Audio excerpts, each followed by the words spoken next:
So to introduce myself, my name is Rajashekar and you can call me Raj. And coming to my experience, I'm having totally 15 plus years of real-time experience and more than 24 years of training experience. And I've done trainings to major IT companies like TCS, Wipro, Virtus or Deloitte. To list out, it goes more than 50 companies. So that is a background. And coming to our course, the course what we are going to learn over here is full stack Java with AI. Full stack Java with AI. Now, I've divided this course. I've divided this course in the form of 8 modules. I've divided in the form of 8 modules. Module 1, we go with initially core Java. This is the base for us. Module 1, we go with core Java.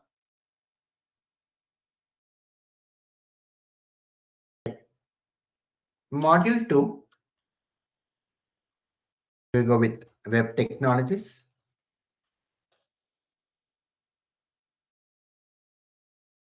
Module 3, database concepts. Module 4, advanced Java.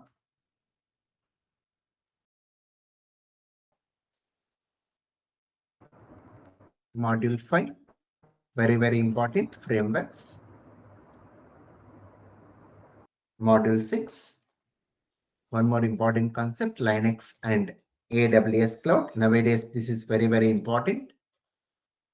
And Module 7, we discuss some of the important Java real-time tools and DevOps tools.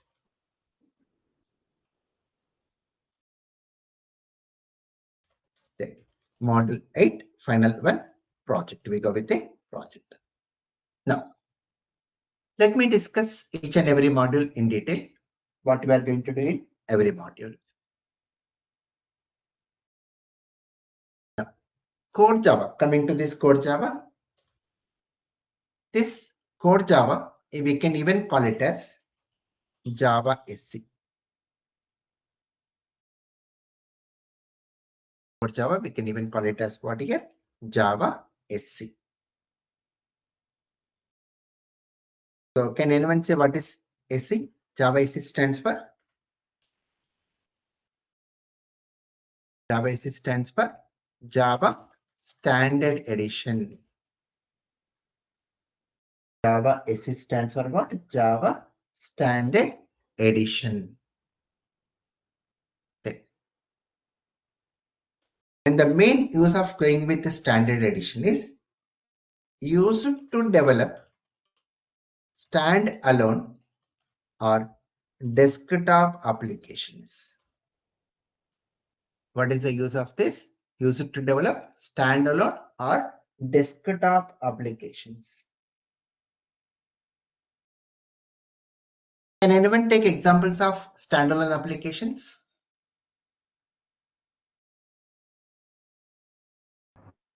Web applications like web applications or No, not web applications. okay. Spring Tools Suite or IntelliJ, something like that.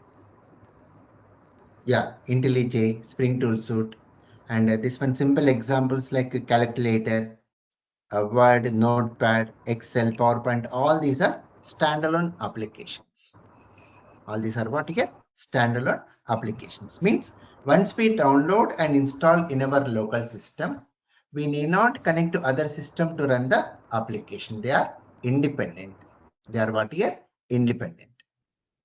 So such type of applications we call standalone applications. So by using this core Java, we develop what? Standalone applications. And the contents what we are going to discuss.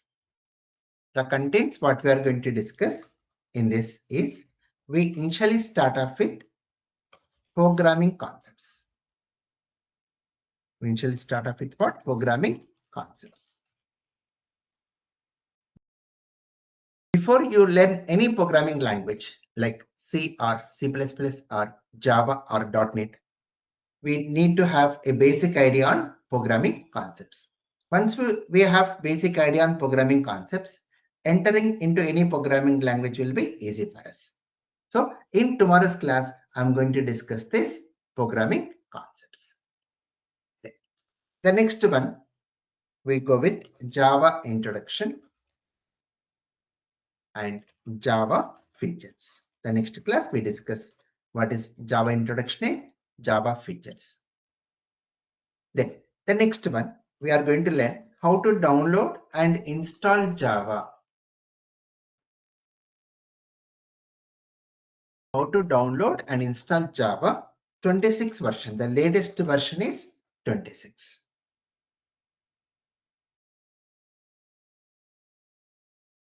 The latest version is what here? 26. So we'll be learning how to download and install Java 26 version. Then next we'll see developing a Java application at command prompt. We'll be learning how to develop a Java application at command prompt.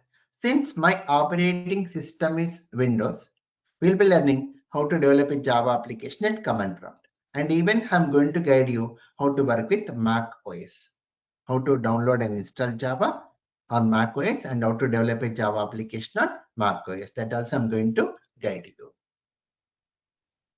Next,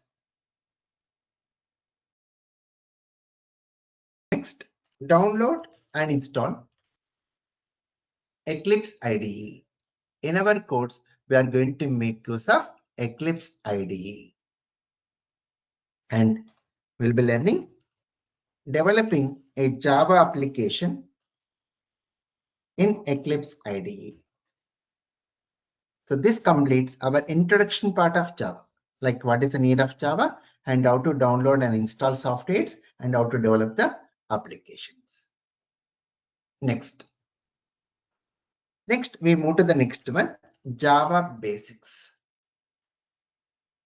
Java basics. In this basics, we'll be learning the basic concepts of programming, like the meaning of comments, variables, keywords, operators, scanner class. Before this, we go with the data types,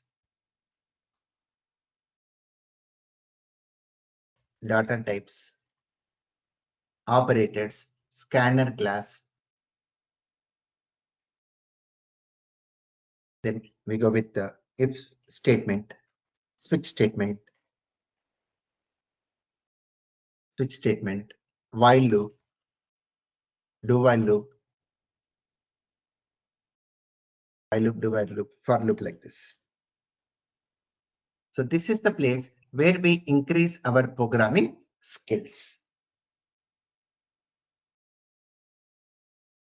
This is the place where we increase what? Our programming skills.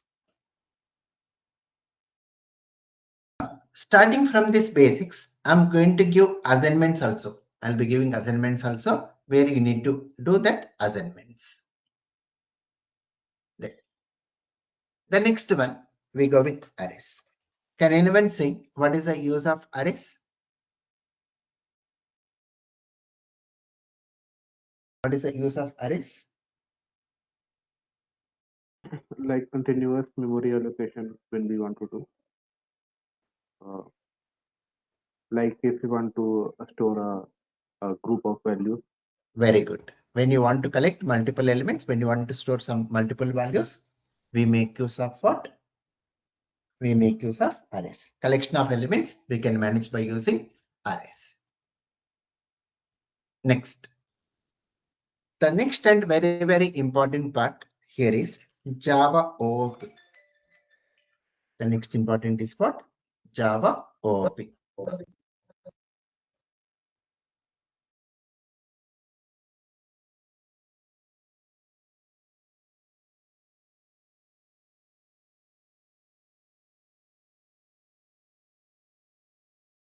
Just a second.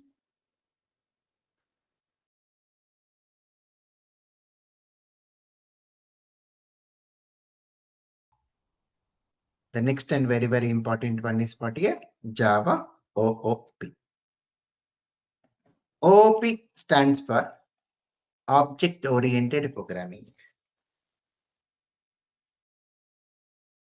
Object-Oriented Programming. And this is the base for our Java. This is very much base for us. In this object-oriented programming, we'll be learning about the meaning of classes, objects, this reference, constructors, then we go with static keyword,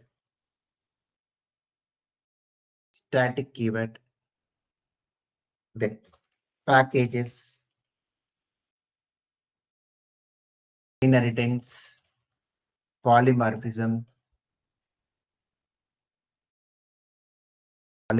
super reference, access modifiers, inner classes, encapsulation, abstract classes, interfaces. Very, very important topic to us. This is very, very important. And this will become the base for our Java. Then I kept that course name as Full Stack Java with A. So wherever I'm discussing, whatever I'm discussing, we'll be learning these concepts through A also. Means I'll be explaining you how to browse, how to give prompt, how to find the solution of the problems. That also I'll be elaborating during our sessions. Right? Then, so that your skills will get improved and how to do the prompt also that will get improved. Then, the next and very, very important one, LAN package. LAN package. The meaning of package is like a package is a collection of related classes. What makes a package? It's a collection of related classes. Then, in this LAN package, we'll be learning about some of the predefined classes like object class, string class, string buffer class, string builder class, math class, and wrapper classes. A very, very simple topic. Then, the next important one is exception handling. Exception handling. The meaning of exception is like a runtime error. The meaning of exception is what here? A runtime error. Now, when we write the code, in order to see the result of our program, we need to run the program. In order to see the result, what we need to do? We need to run the code. When we run the code, during that time, if you are getting errors, those errors only we call them as exceptions. And once exception occurs,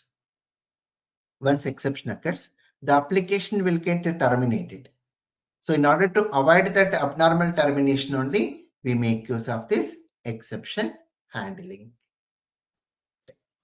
The next important one is multi-threading. Can anyone take examples of multitasking?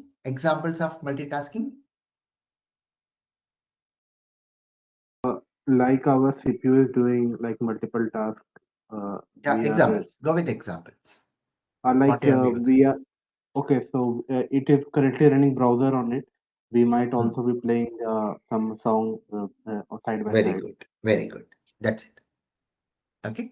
So doing multiple activities in our software, in our operating system. Like in my case, say I've opened Notepad, I've opened browser, I've opened GoToMeeting like this. One more example, you are typing a document in Microsoft Word and listening to the song simultaneously. That is multitasking. Then what is a thread? Have you seen threads anytime?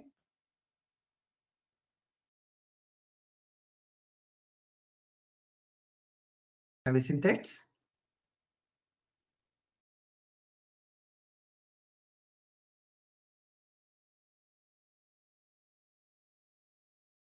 So you have seen threads, okay? You worked with threads also.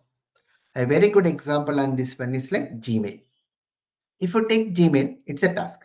In Gmail, how many compose windows can we open?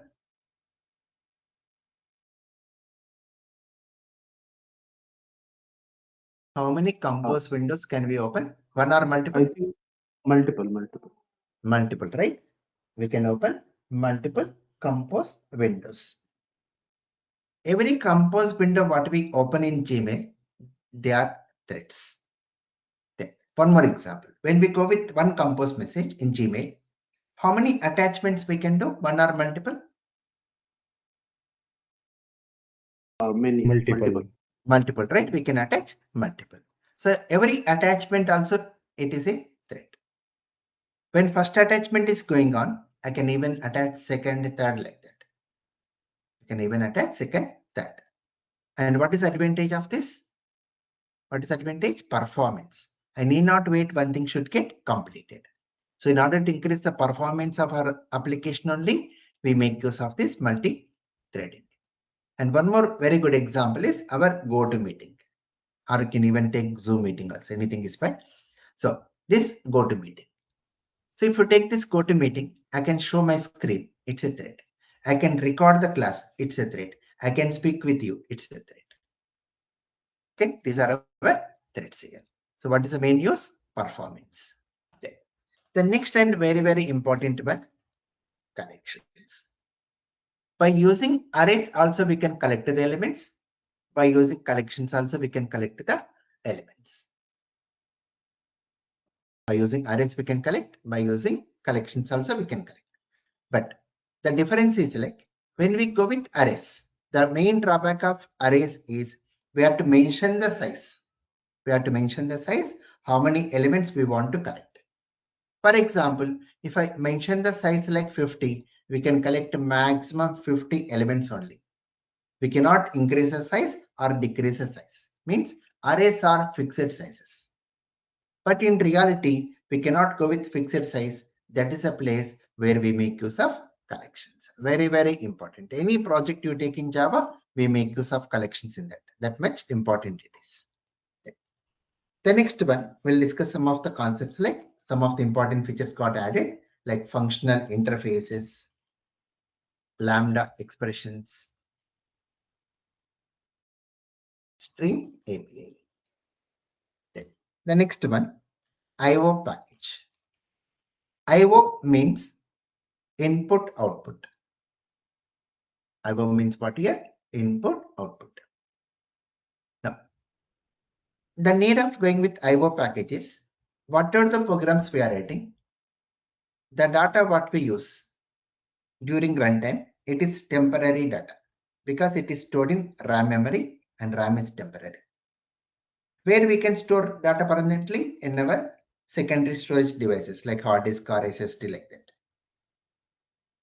And we can store data either in the form of data files or database tables. This IO package is mainly to manage the data files. IO package is mainly for what? Data files, right? Now, so these are the contents what we are going to discuss in our module 1, that is core Java. And this is the base. This is the base. If you are very good with this core part, then understanding other modules will become very easy for us. So we should have a good base because the logic, everything we have to improve by using our coding skills. Right? Any questions, anyone up to here?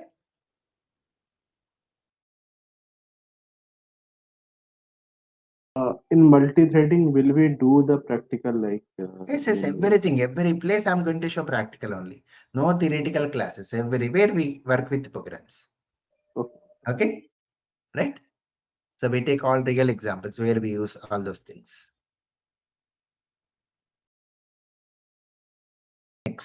Next, module 2,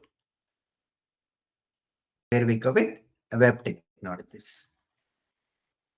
Even we call it as UI design, means user interface design or front-end design. It's for front-end purpose.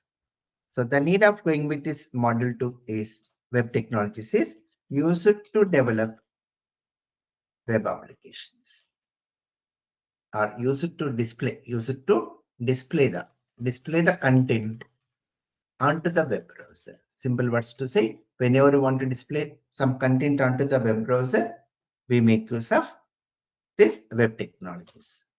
And in our course, we'll be learning the web technologies like HTML, CSS, JavaScript, Bootstrap,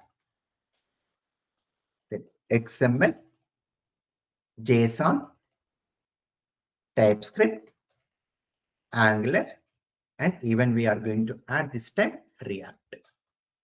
So two frameworks. Generally, when you go with a project, in a project either you can use Angular or React. But in our course, I'm going to make you to learn both the things, Angular and React. The next one, module 3, that is database concepts. In our course, we are going to learn this database concepts.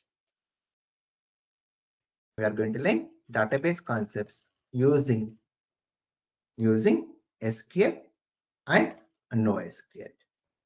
So when you go with SQL, we are going to make use of MySQL database, and NoSQL we will be learning MongoDB. Right? The next one, module 4. Module 4, where we go with advanced Java. Advanced Java, even we call it as Java EE. Java EE. Java EE stands for Java Enterprise Edition. Java EE stands for what? Java Enterprise Edition. And the main use is used to develop web applications. It's mainly for web applications. And in our course, we'll be learning JDBC, means Java Database Connectivity. From our Java program, we can connect to the databases. Then we'll be learning servlets and JSP. JSP stands for Java Server Pages. Then next one, very, very important module, that is module 5, that is frameworks. Module 5 is what? Frameworks. This is the most important part of our course. But to understand these frameworks, we should come from prior background compulsory.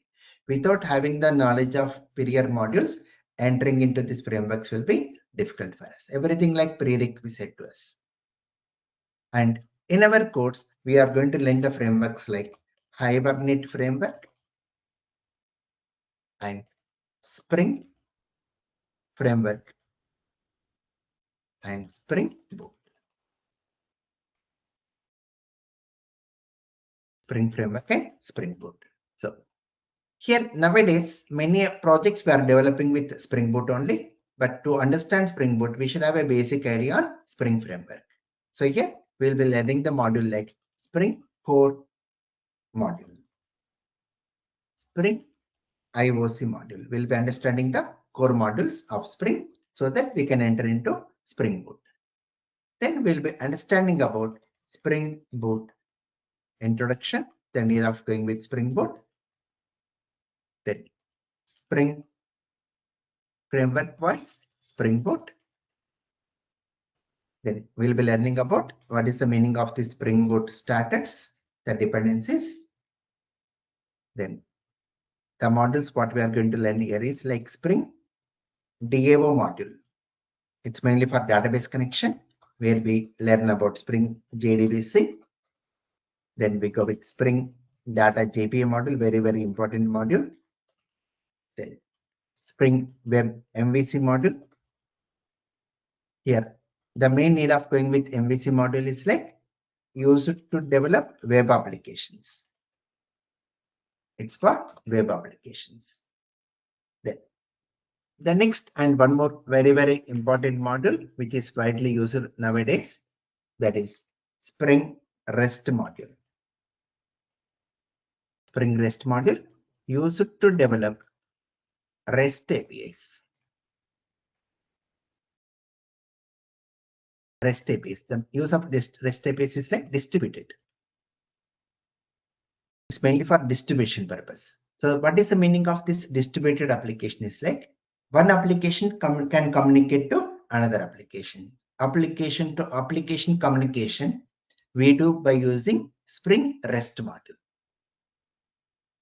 Let me take one simple example where we are going to use this Spring REST module. Let me take one small example to elaborate about where this concept is used. Now, whenever you want to display some content onto the browser, we are going to make use of what? Either React or Angular. Either React or Angular. So this React or Angular, that is what here? The front-end part. It is done by front-end part here. Now, here, let us suppose we are having we have created one Spring Boot application. We have created one Spring Boot application. Then this application is going to connect to a database. It's going to connect to a database where we are having all the employee details.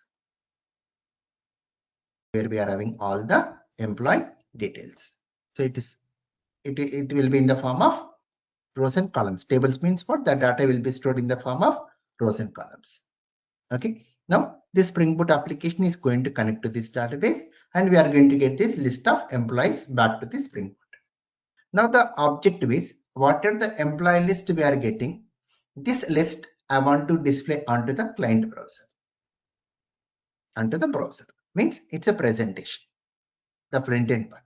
So the front end part we develop by using Angular or React.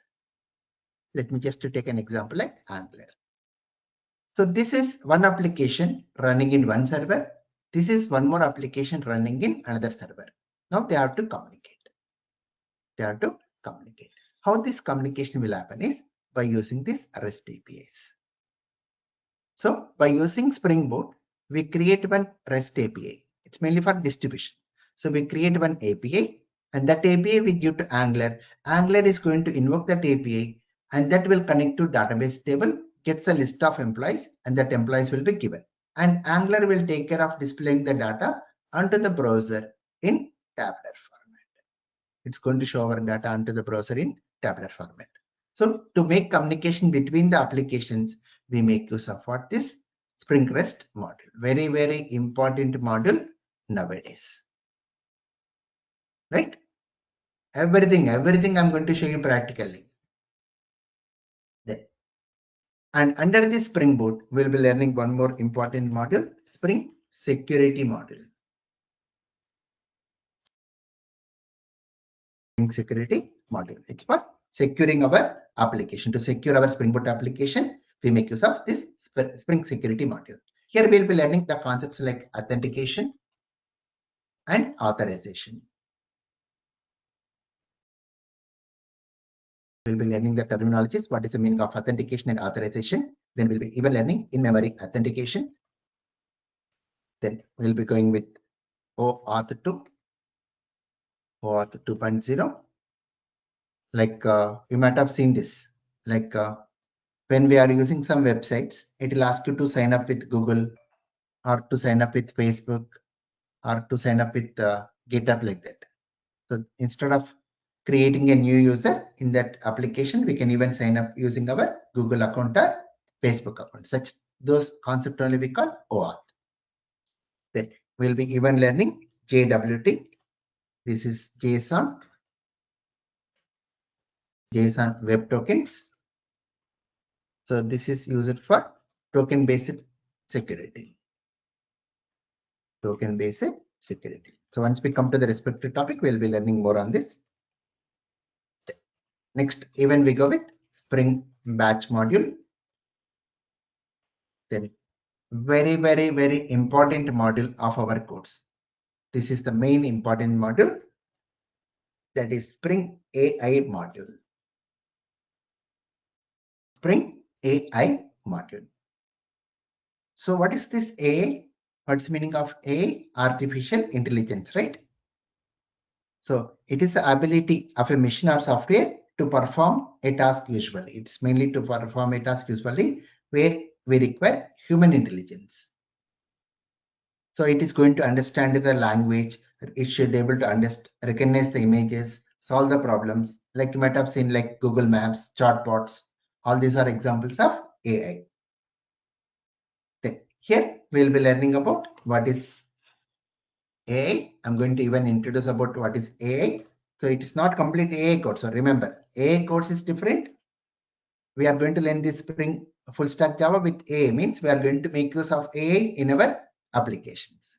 But however, I'm going to introduce all the concepts here, like we'll be understanding about introduction to AI, and we'll be understanding about LLM concept, like that is large language model. So nowadays, everything will be in the form of large language model. So what is this large language model? It's a AI which is trained on huge amount of data, and it can even generate some text where humans can understand. Then very important one, prompt. This is very important. So even though you may be having knowledge on AI, how to give prompt, how to get good responses from your AI, we get good responses based on prompt. So without having, nowadays people say that if you are having AI, we can do everything. But how to get the information from AI? You should be able to provide proper prompt. Without having knowledge, how to give the prompt? If you are not having any knowledge on all these concepts, so you are not at all having any knowledge on these concepts. Like for example, I want to create one REST API where I want to connect to a database table to get the list of student data. First of all, you should know what is this Spring REST. Without having knowledge on what is Spring REST, what is Spring Boot, how can you go with the query to your AI? So you should know how to give prompt also. So without having knowledge on all these things, we cannot give the prompt. So prior knowledge is required. Directly learning only AI will not work out for us. So we should know the concepts behind. So based on the concepts, we are going to provide the prompt to our AI so that we can get the response. Whatever the response it is giving, again we should check whether the response what it is giving, whether it is correct or wrong. We should test that application on our local system. Directly we cannot take the code and submit to our clients. We have to develop. We need to add some more to our application also. So going with proper prompt is also very important. Then we'll be understanding about what is this generative AI. Then we'll be making use of Spring AI. We'll make use of Spring AI, that is, you can say Gen AI using Spring AI. Generative AI, we can even call it as Gen AI using Spring AI. From Spring, how we can communicate with this Gen AI? Means from our Spring, how we can communicate to this ChatGPT or Gemini AI, like that. Right? So this is also very important module in our course. Any questions, anyone up to here?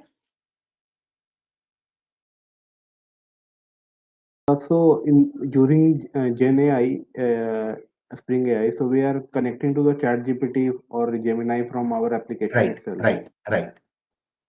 Okay. Okay. Can you give me an example like where it will be helpful, like chatbot kind of thing? Are we talking? Yeah, chatbot, all those things will be developing. Or from Spring AI, I'll be having some image. I want to generate some image from Spring only. I want to get that image from Spring. Like some example, like a dog sitting on a car.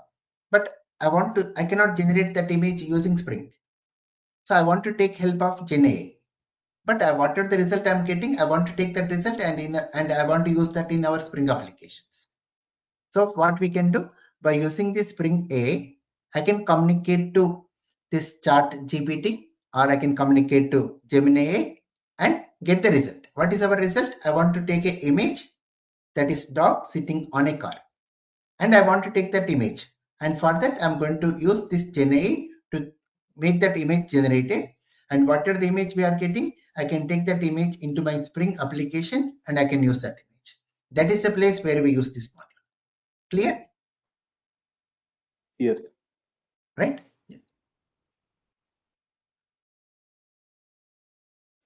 Next, we go with one more concept like microservices using Spring Boot. We'll be even learning microservices using Spring Boot. Remember, microservices, it's an architecture, not a framework. The next module is module 6. Very, very important module, Linux and AWS. Linux and AWS Cloud. Here we'll be learning about what is this cloud introduction.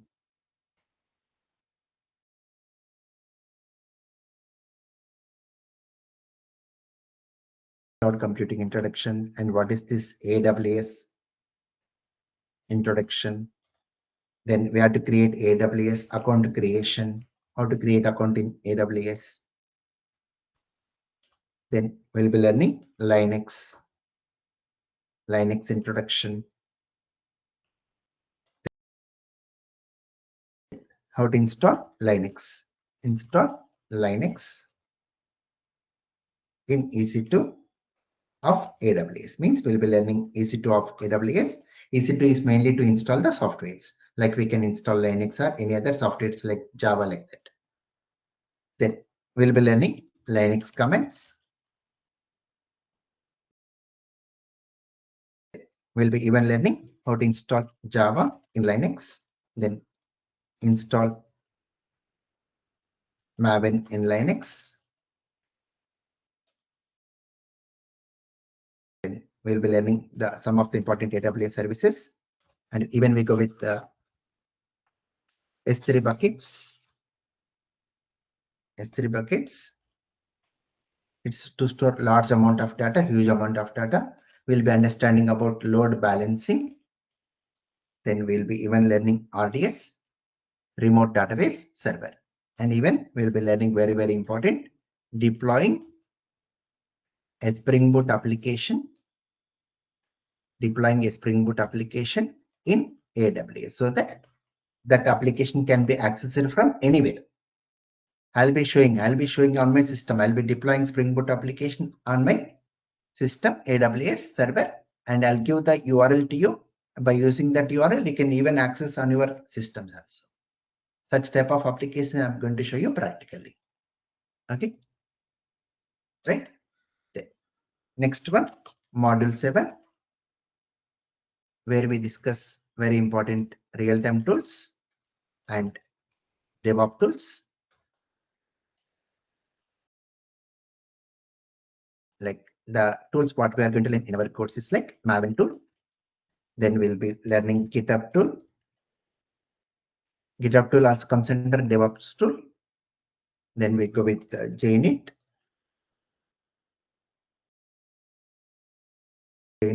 Lombok tool.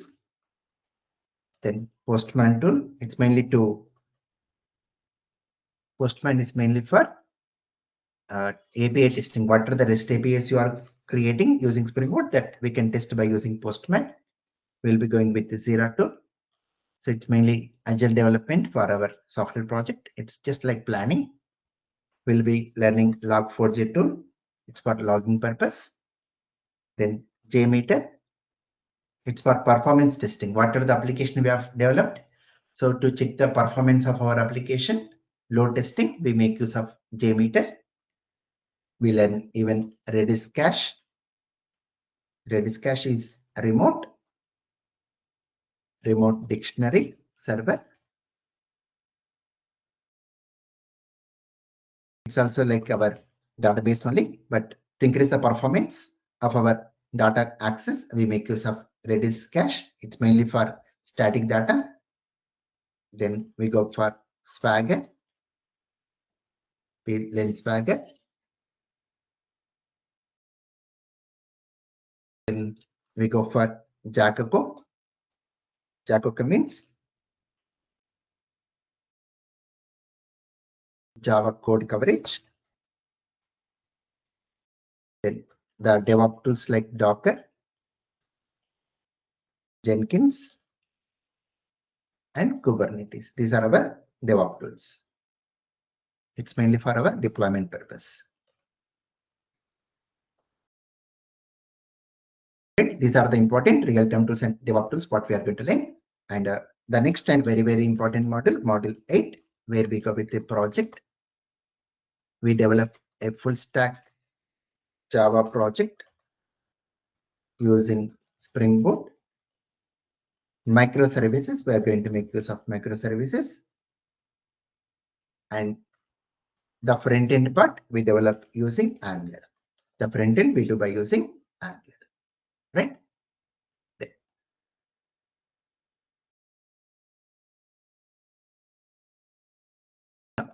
The duration of our course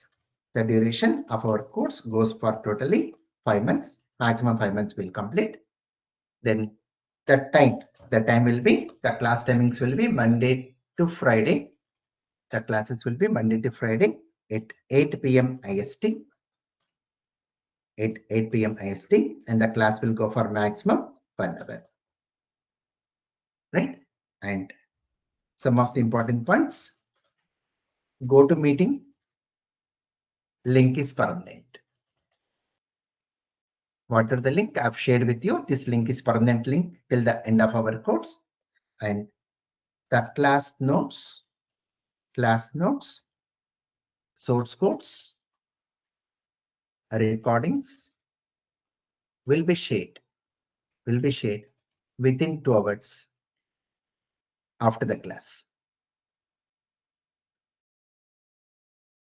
Within 2 hours after the class. Okay, it's a regular practice. After the class, I'll be sharing all these things. Right? And in order to get this recordings, everything, please send a test mail. Please send a test mail to rajonlinejava@gmail.com. This is my email ID for communication. So suggested to go with Gmail. Only suggestion, not mandatory. So please send a test mail to rajonlinejava@gmail.com in order to get these notes, source codes, and recordings. So I'll be even sharing to you through chat of GoToMeeting. From there also you can copy my email ID. So please make a note of my email ID, all of you. Please make a note of this. And once we close the class today, all of you, please send a test mail. Take a screenshot or whatever it may be. Please make a note of my email ID. Because once I close the class, this message will not be available to you. Right? So anyone having any questions? One question I had. So in the AWS thing, do we also cover other AWS, like AWS Lambda or queues or something? No. Those all things are not covered here. So for that, you have to take separate course, AWS course. So what is required as a Java developer, we are going to cover. This is enough for as a Java developer. Okay. So you have that separate course, like? No. I'm not having that. I'm not having. Okay. No. Okay. So I'm totally into Java technology. Okay. Also, you mentioned in the module, front-end module, you will also teach React. So can we do the final part in React rather than Angular, like by ourselves? Yeah, whatever the code we have done with Angular, try to convert that same project using React, and I'll be guiding you. In Freakpad, I'll guide you. I'll be even sharing some more projects also, offline projects, right? Because duration is also very, very important. So I'll be even sharing some more things so you can practice those. Okay. And what is this project we will be completing in module 8, like a full stack Java project? Yeah, it's a full stack project. I may go with like hospital management, or I may go with the e-commerce project like that. Okay.